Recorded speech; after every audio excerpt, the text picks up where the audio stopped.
news and insight.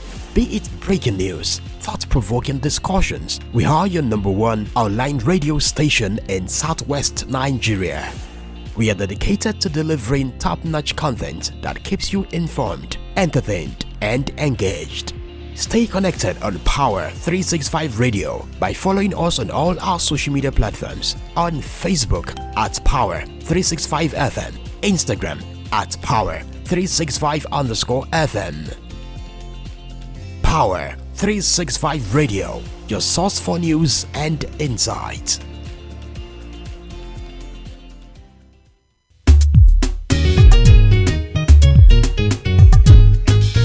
Don't turn off your radio.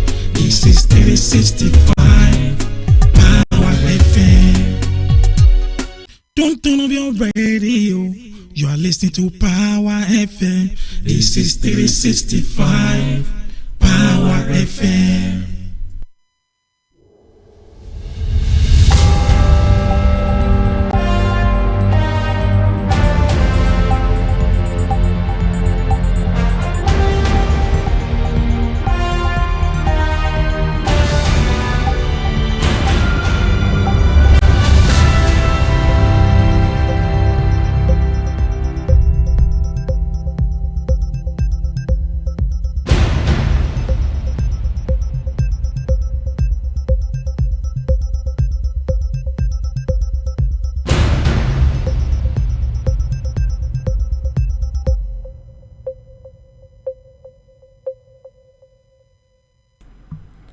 Good morning and welcome to yet another interesting edition of newspaper review on Power 365 FM. I hope you are good as I am also this morning. My name is Ibidapo Miracle Oluwadamilola. This morning I'll be taking up news around the world as we'll be taking a look at all the news stories. We take the headlines first. Please don't forget you can watch us live and listen to us on Power 365 FM as we are live presently on Facebook at Power 365 FM, on YouTube at Power 365 FM, and for the TikTok lovers at Power 365 Online Radio is where to watch us and listen to us. Right, first the headlines.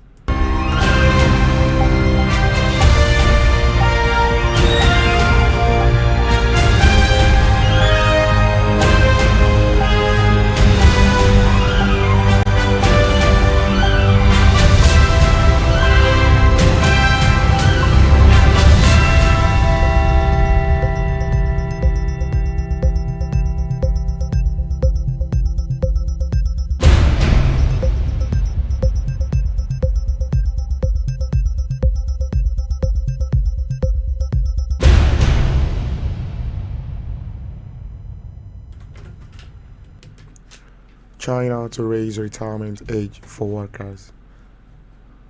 UK police minister pursues stolen at conference. And also, maybe to cite this, NG Cares promises support for fruit. Rep donate 100 million to Bono flood victims. Japan scrambles jet as Russian aircraft circles country. And on business this morning, CBN gives POS operators 1 month to use aggregators. Electricity trading company says license renewal have made $2 billion annual revenue. Federal government eye $100 billion revenue from creative economy. Zamfara government offers scholarship to gifted students. Use weather forecast for planning. Nimet urges emergency managers. Ododo promises to support Kogi GSM village fire victims. 400 deported Nigerians arrive at Abuja airport from United Arab Emirates. We're going on a short break, and while we're back, we take the news and details.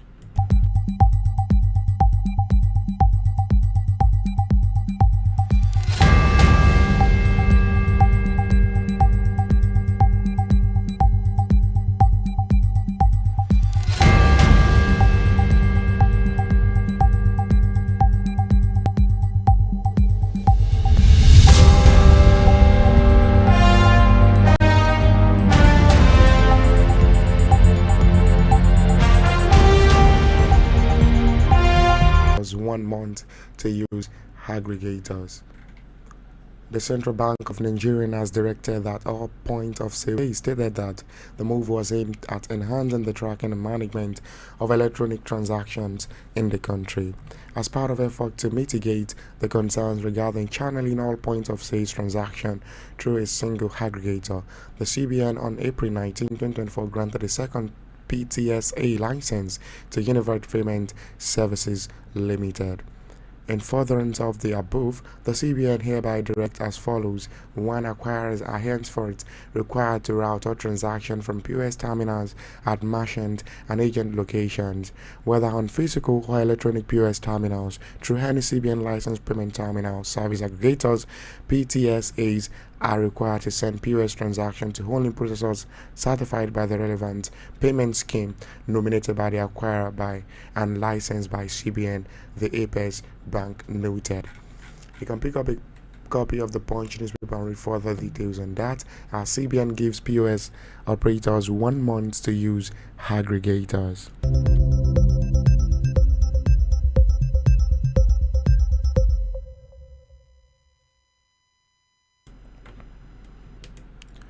Electricity trading companies seek license renewal amid $2 billion annual revenue.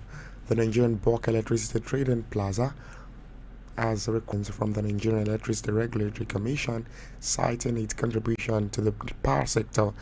NBET's current license is set to expire on November 21, 2024, and is seeking a 5-year renewal. The request was made during a public hearing organized by NERC in Abuja yesterday. Speaking at the hearing, NBET Managing Director Johnson Akinao highlighted the company's achievement. NBET has transparently managed a contract portfolio with an annual trading volume over $2 billion. Instead, Akinao also emphasized the company's role in attracting nearly $1 billion in greenfield power generation investment and managing the privatization of Power Holding Company of Nigerian assets. He underscored a role in facilitating private sector investment through power purchase agreement and vesting contracts. You can pick up a copy of the Punch newspaper and read further details on that, as electricity trading company seeks $9 annual revenue.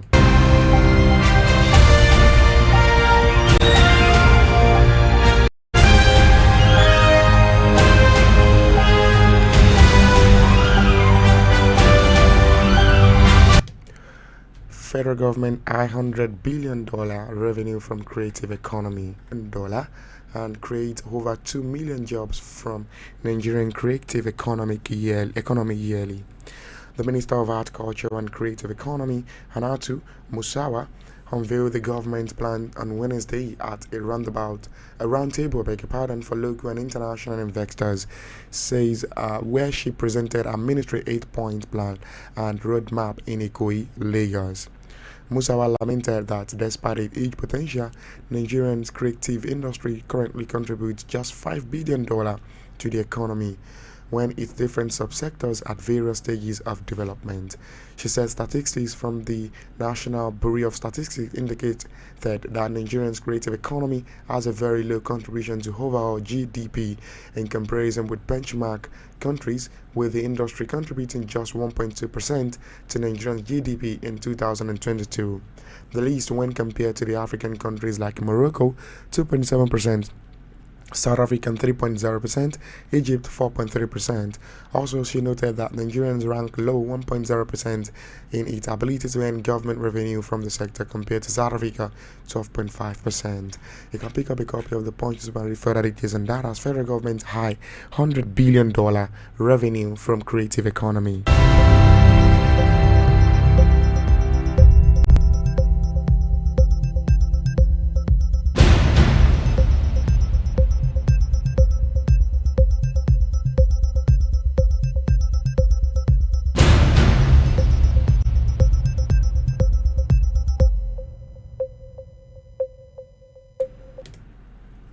Zamfara government offers scholarship to gifted students. Zamfara State Governor Dauda Lawal Academy Suleja. the government and the leadership of the Mohammed Dambaba Center for Women and Youth Development. A statement on Thursday by the governor's spokesperson, Sulaiman Idris, noted that the center played a vital role leading the Zamfara state emergence as the top, and added that a number of the students with the highest entrance examination performance were from public schools. In his remark, Lawal congratulated the students and their parents for making the state proud. He said it was not in vain. In the past, Zamfara was consistently at the bottom regarding education in Nigeria. That is why I declared a state of emergency in the educational sector last year. We are renovating more than 300 fully equipped schools across all 14 local government areas. In addition, we have implemented measures to train the teachers to improve the quality of public school education. I want to share my experience of attending public schools. I was the only one in my family who attended Early Hay schools because I grew up with my grandparents in Castina. You can pick up a copy of the Punch newspaper and read further details on that as Zamfara governor offers scholarship to gifted students.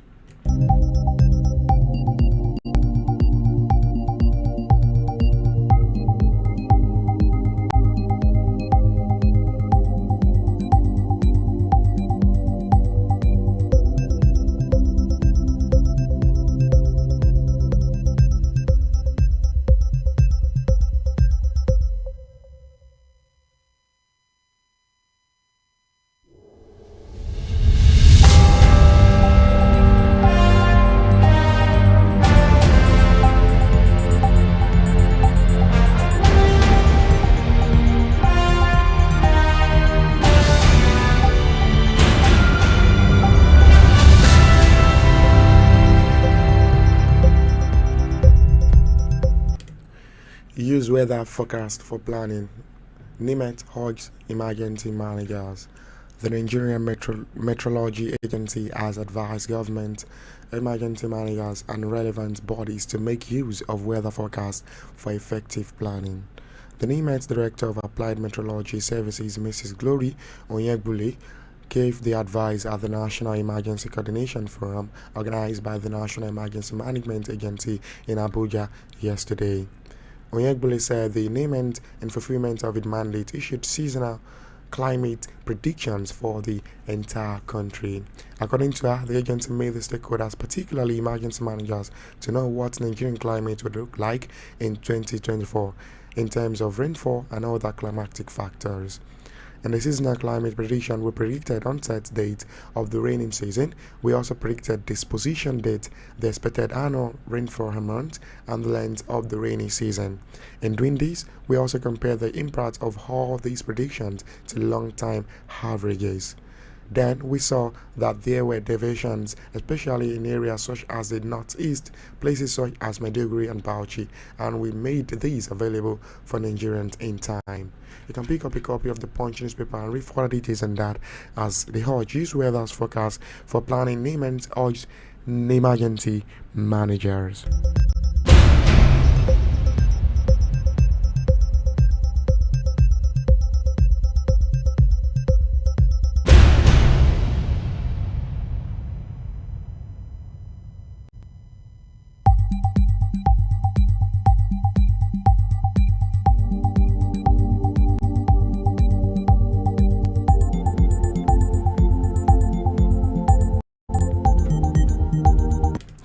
Ododo promises to support Kogi GSM village fire victims. Kogi State Governor Usman Ododo has said the state government would support the rebuilding of the GSM village at Kapata in the capital ravaged by fire on Thursday, to enable victims of the fire disaster to have their sources of livelihood restored. Ododo gave the assurance on Thursday when he visited the scene of the fire incident for an on-the-spot assessment of the level of damage caused by the fire outbreak. The governor who sympathized with the victims of the fire described the extent of damages as worrisome and promised to ensure that owners of businesses and other victims are supported to bounce back from the setback that has affected their means of livelihood. GSM Village had not only provided a dependable and legitimate source of living for several youth and women in the state, it has also impacted the state economy of affected property as a result of the fire disaster which soon commenced. Traders and residents in the area expressed appreciation and solidarity to the governor for the visit. They noted that their determination to rebuild and come back stronger as a business community has been rekindled by the visit. You can pick up a copy of the Punch newspaper for further details on that. As Ododo promises to support Kogi Village fire victims.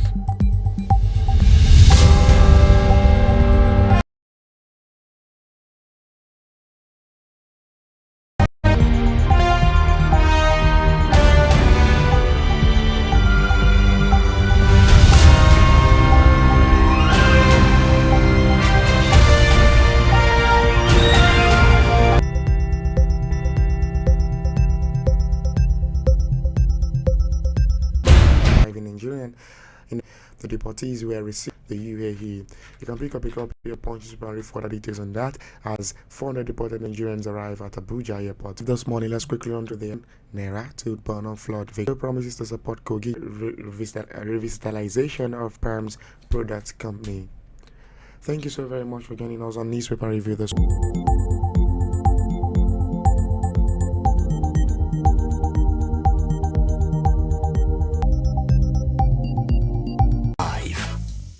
And get ready to power on Power 365 Radio, broadcasting from the city of Ibadan. Follow us for top-notch news and entertainment updates. Don't miss a thing. So, pick up your phone and follow us on Facebook at Power 365 FM, Instagram at Power365_FM. Power 365 Radio, your number one online Southwest radio.